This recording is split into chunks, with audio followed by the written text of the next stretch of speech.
बहू बनी ड्राइवर। मंजित की शादी रोहन से होती है। रोहन को नशे की बुरी लत लगी होती है। एक दिन, अरे माँ, मेरा एक साइड का शरीर काम नहीं कर रहा है। मैं आज खेतों में कैसे जाऊंगा? अरे बेटा, ऐसा ना बोल। तेरे पापा के जाने के बाद से तू ही घर चलाने का सहारा है। मैं डॉक्टर को बुला लाती हूँ। देखिए बहन जी, रोहन के शरीर के एक साइड में लकवा है। अब वो कभी ट्रैक्टर नहीं चला पाएगा। घर में मनहूसियत का माहौल हो जाता है। लीजिए माँ जी, रोटी खा लीजिए। अरे बेटा, मुझे तो भविष्य की चिंता हो रही है। मेरा एक ही बेटा है और वो भी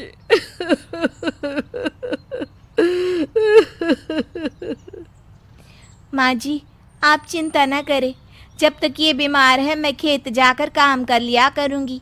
वैसे भी नशे के कारण इनका शरीर काफ़ी कमज़ोर हो गया है। अगले दिन मंजीत खेत में जाकर काम कर शाम को घर लौटती है।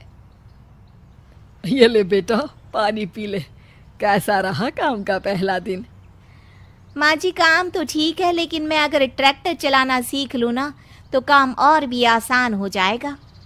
अरे बेटा, दुनिया क्या कहेगी कि औरत होकर ट्रैक्टर चला रही है। माँ जी, या तो हम दुनिया देख ले या अपना घर, कोई बात नहीं। जब ये ठीक हो जाएंगे तो सब ठीक हो जाएगा। अरे बहू, जरा बाहर तो आना। जी माँ जी। बहू, तेरे मामा जी आए हैं, तूने बुलाया था ना? हाँ माँ जी, वो मामा जी ना आज से मुझे ट्रैक्टर चलाना सीखा। मंजित मामा से ट्रैक्टर चलाना सीखती है। वो मन लगाकर खेतों में काम करती है। और एक दिन, माँ जी, पता है इस बार पूरे गांव में सबसे ज्यादा फसल का उत्पादन हमारे खेतों में हुआ है। इस साल तो खूब पैसे आएंगे। हाँ। सास खुश नहीं होती है। वो चुपचाप वहां से जाने लगती है। तभी मंजित उसे रोक लेती है। क्या हुआ माँ जी, आपको खुशी नहीं हुई? बेटा, आज डॉक्टर साहब बोल रहे थे कि रोहन के ठीक होने के लिए 5 लाख रुपए की ज़रूरत है। समझ नहीं आ रहा क्या करूं। मंजित शांत हो जाती है।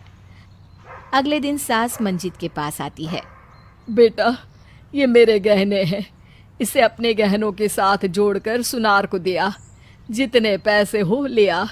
डॉक्टर को आज ही देने हैं। मंजित अपने गहने और सास के गहनों को लेकर दुकान में बेचकर पैसे लेकर घर आ जाती है। माँ जी, सिर्फ 3 लाख रुपए का ही इंतजाम हो पाया है। बाकी के पैसे कैसे आएंगे? बेटा, अब तो एक ही चारा है, हमें ज़मीन भी बेचनी पड़ेगी। माँ, खेत बेच देंगे तो खाएंगे क्या? अरे बेटा, कोई दूसरा चारा भी तो नहीं है। रोहन ठीक हो जाए तो वो मेहनत करके इससे भी बड़ी ज़मीन ले लेगा। सास बहू मिलकर खेत भी बेच देते हैं। अब पूरे पैसे लेकर सास डॉक्टर के पास जाती है। डॉक्टर साहब, ये लीजिए सारे पैसे। बस किसी तरह मेरे बेटे को ठीक कर दीजिए। आपका बेटा ठीक तो हो जाएगा, लेकिन 6 महीने का समय लगेगा। सास बहू सोच में पड़ जाते हैं कि अब तो कोई जरिया भी नहीं रहा जहां से उन लोगों को कमाई हो। अब कमाएंगे नहीं तो खाएंगे क्या? माँ जी, मेरे माता पिता ने लड़की होने के कारण मुझे ज़्यादा पढ़ाया लिखाया नहीं, लेकिन ट्रैक्टर चलाना सीखकर मैं कुछ काम करने के लायक तो हो ही गई हूँ। अरे बेटा, ट्रैक्टर अब कहाँ चलाएगी? खेत तो बिक गए हैं। माँ जी, मैं किसी और के खेतों में दिहाड़ी में काम कर लूँगी, कुछ तो पैसे आएंगे ही ना। ये कहकर मंजित काम करना शुरू कर देती है।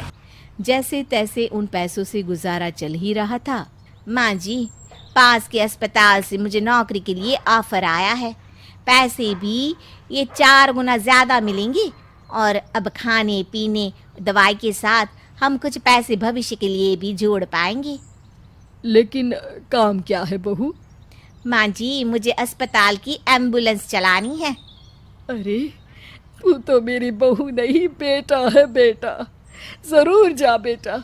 और हाँ, तूने पूरे गांव में एक मिसाल कायम कर दिया कि हर काम हर कोई कर सकता है। उनके लिए लड़की या लड़का होने की कोई जरूरत नहीं। मंजित मन लगाकर काम करना शुरू कर देती है। आगे जाकर वो खुद का एम्बुलेंस भी खरीद लेती है और अब तो उसका पति भी ठीक हो जाता है और सब पहले से भी ज्यादा खुशहाल जिंदगी जीने लगते हैं।